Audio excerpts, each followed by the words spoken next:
Hello there, and welcome back to the channel, where we will be doing another beer review. Well, our second beer review.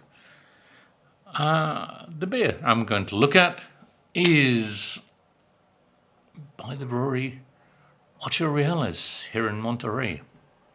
And it's a Belgian dark ale. Yeah, it's one of the dark Belgian-style ales. So, the name of the beer and the brewery comes from the Spanish coin of the 15th, 19th century called the Ocho Real, the 8 Reales. From this came the term, as we will look at, pieces of 8. That phrase you would always hear Captain Flint, Long John Silver's pirate, always talk about. Anyway, the real, especially the Ocho Real, was a really important coin for the Spanish. It kind of became maybe the international standard, and certainly the foundation of Spanish colonial currency here in Mexico and probably the rest of Latin America too. As I say, it became like a world standard and an international currency for centuries. I think this was due to its size, in particular, I can't remember the diameter, but also its weight, because of the amount of silver. And of course, Mexico was perfect for the Spanish because of the many silver mines here in Mexico. Places like Zacatecas, Guanajuato, Guerrero. Actually, if you go to Guerrero, there's a beautiful town called Tasco. And when you go up from the bus station up through the markets, you come to this beautiful plaza where there's the fabulous Santa Prisca Cathedral. And of course you can buy silver in this place. Don't just buy by the piece, you buy silver there by the kilo. So the silver and the real kind of made the Spanish very wealthy indeed. I think the Spanish government liked Mexico in many ways. And there were, as I say, lots of silver deposits here. And I don't know if anybody has seen the back of an 8 real coin, is that there is the Pillar of Hercules, and with this, it's thought to have been the origin of the dollar sign. The S with 2 lines through. Some countries it's 1, some it's 2. Anyway, sometimes these coins were broken up somehow into bits, and sometimes into 8 bits, which is where the pirates get the term, pieces of 8, a piece of an 8 real. And in the United States, they have slang, which refers to a 25-cent coin, a $0.25, 2 bits, because 8 bits equals $1. I didn't know that until I found this information. So a 2-bit coin is 25 cents.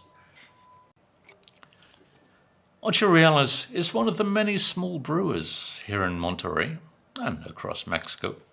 Well, compared to Cerveceria, Heineken, and Modelo, all brewers are small.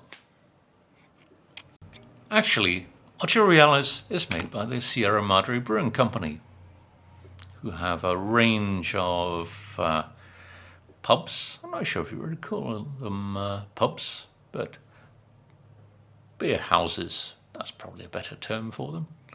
And they're very popular. Yeah, I like them a lot. From what I remember, Ocho Reales used to be just one ale that you could get at Sierra Madre. And somehow it's now become this great range of beers. I don't know how that happened, but I'm glad it has. And you still find on the list of beers usually found on the wall of a Sierra Madre pub, Ocho Reales Ale. They now make a wide range of other beers, lagers, various ales, and others. So in this review, I'm going to try one of their Reserva beers. In this case, their Belgian dark ale, which is 7% alcohol, which is rather higher than the average for Mexican beers. Normally it's around 5%, 4.5%, and it will certainly blow Tecate out of the window. But they also, in their Reserva range, make a Dortmunder ale. I haven't tried that one yet. And also an Imperial ale, which they did used to make before. They've now made it a Reserva. I'm not quite sure of the strength of those.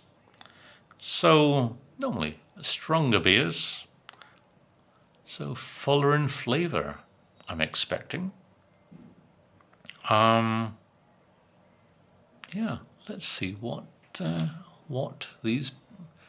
this beer is like, shall we? I said that this is stronger than the average Mexican beer, but I do remember seeing my friends at the Escenario Brewery at one of the Monterey Beer Festivals, and I was enjoying their beers, and they kind of said to me, "Hey, we have one that we don't really have on show at the moment."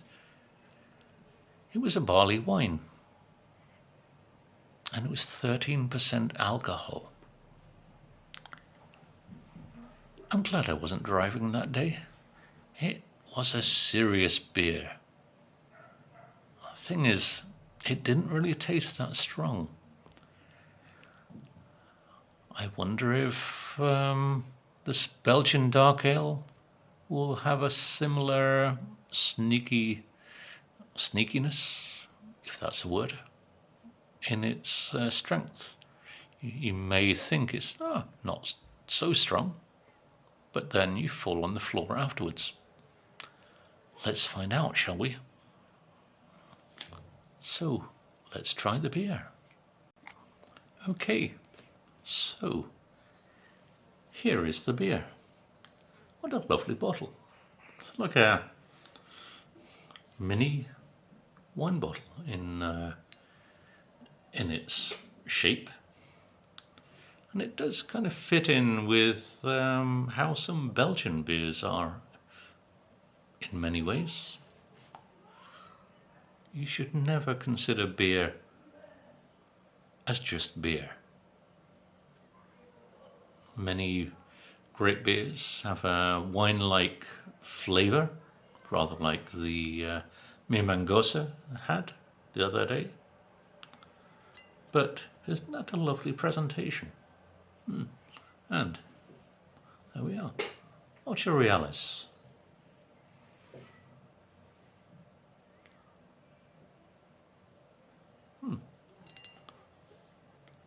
A mere 7% alcohol. Yeah, that is rather nice. Rather a nice presentation. Is the presentation as good as the contents? Let's see. Okay, time to open it. Nice hiss there. Okay, I'm using the Minerva glass from the Mi Mangosa review because I don't have another glass that is something that will show off the characteristics of this beer. So here we go.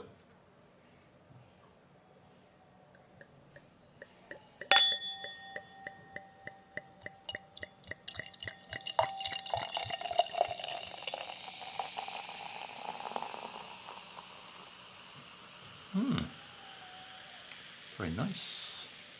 Very good colour. Nice head. Yeah. You definitely get a nice malty aroma as it pours. And coming off the glass, there is a very nice malty aroma.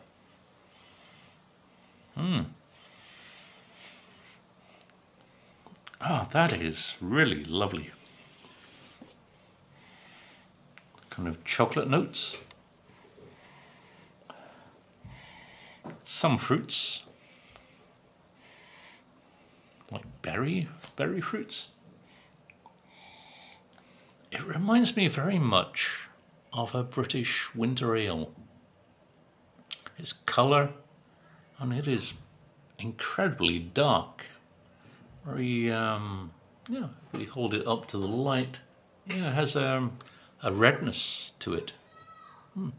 Although the head, I don't know if it's because of the glass, but the head kind of peters out a little bit.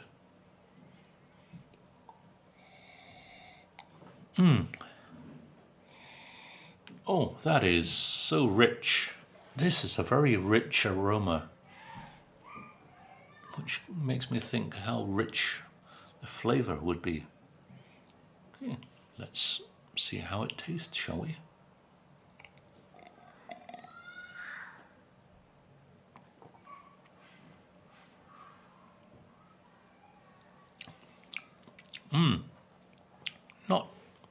Not as hoppy as many beers are, although it's a very nice balanced beer.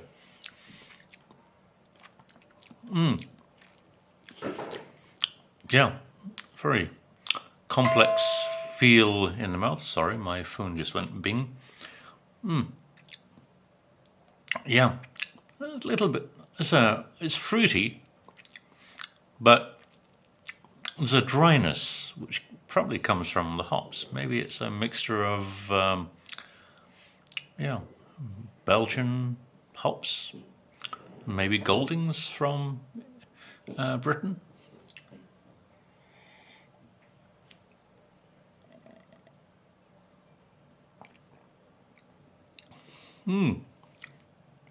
That is nice. It is very rich. That is such a nice beer. And at 7%, you can't drink many of these compared to many a Tecate.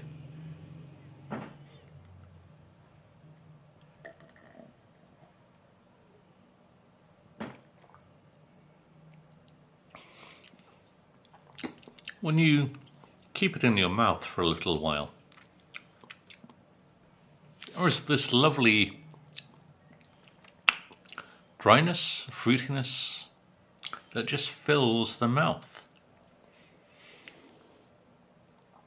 I think this would be an excellent beer that you could have with various meats,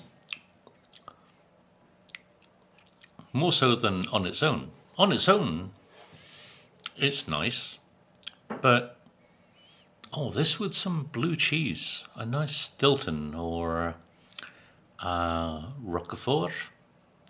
I'm trying to remember which is an excellent Mexican blue cheese. I can't remember the name of it, but there's a company called Lactografia in Mexico City, which do have some good cheeses, which I think this would go well with.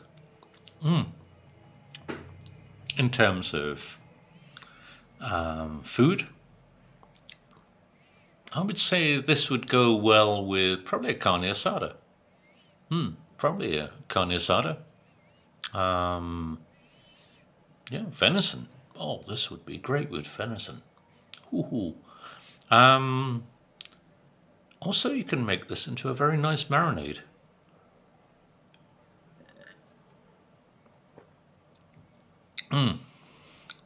Marinate some pork in this, and it would be fabulous.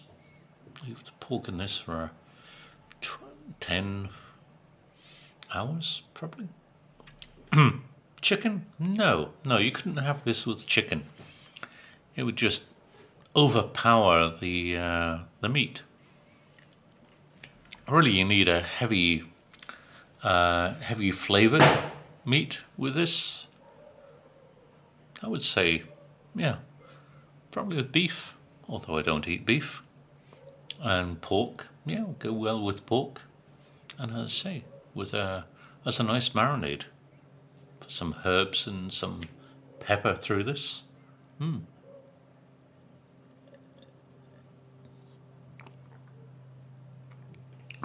Very nice indeed. Let's pour a little bit more. I do like this bottle. It pours very well. And you get, as we heard at the beginning, this lovely sound that you get from pouring from a wine bottle. But yes, it is very nice indeed. I wouldn't say it's typically Belgian, although it says Belgian dark ale. I don't really think it's typically Belgian. Yeah, I don't know why they say it's Belgian, but it's certainly characteristic of a British winter ale. I can't remember trying any Belgian beer which had this flavor or this texture, this consistency. I don't think any of the Trappist beers are like this. I don't think Chimay is like this, or some of the others that I've tried. Sixtus, yeah, Sixtus has a beer that is probably dark like this, one of their doubles, but not this flavor. I wouldn't really call it a Belgian dark ale as such. I don't know. Maybe it's more like a Bock. I would say that's more German in its profile. Yeah, this is more like a Bock. In terms of Mexican beer flavors, maybe this has a similarity to Negro Modelo. Maybe it's a little heavier than Negro Modelo. But in terms of consistency and mouthfeel, yeah, it's very similar. All in all, it is a very good beer.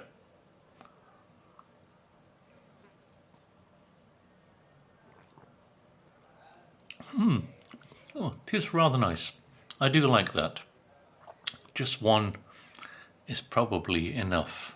Sadly, the head has dissipated. I must try the other two in the Reserva range, the Dortmunder and the Imperial Ale. I wonder how they stack up against this one. Very nice. So, how would I rate this beer?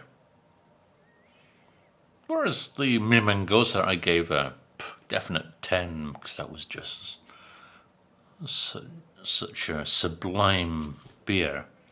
This one, I think I would give 8. Yeah, maybe 8.5. It's just not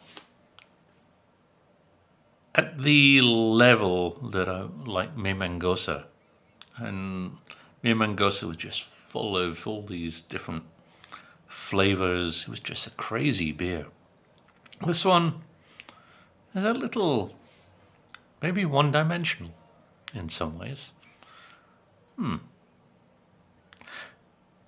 It's a good beer, but not quite up to what I had expected, especially as I bought a box of 12 of the bottles.